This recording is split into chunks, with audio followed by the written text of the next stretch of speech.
Көп жылдар бойы Чайковский Жамбыл көшелері қиылысындағы алаң бос тұрған болатын. Қалалықтардың дені бұл жер ешкімнің иелігінде емес екен деп ойлаған. В городе Петропавловске одним из массовых... Футбол көптің сүйіп көретін, ойнайтын спорты. Петропавлдықтарда оған қызығушылық танытып отыр. Жыл сайын қаламызда шағын футбол алаңдары бой түзейді. Дегенмен, мұндай спорт орындар аздық етеді. Біз осы жерде футбол алаңын жасауға бел будық.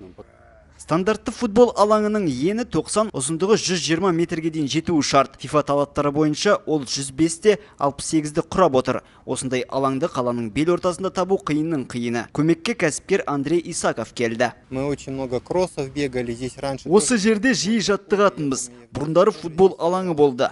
Жергілікті басшылық аумақты спортқа бөлуді сұрады. Мен бірден олардың идеясын құптадым. Қаржатсыз алаңды бердім. Бүгінде Петропавлда 3 ірі футбол алаңы бар. Олар Қарасай жастар стадиондары мен Назарбаев зияткерлік мектебі елдігіндегі жер. Енді жомарт кәсіпкердің қайырымды ісі нәтижесінде қалада тағы бір футбол алаңы пайда болмақ.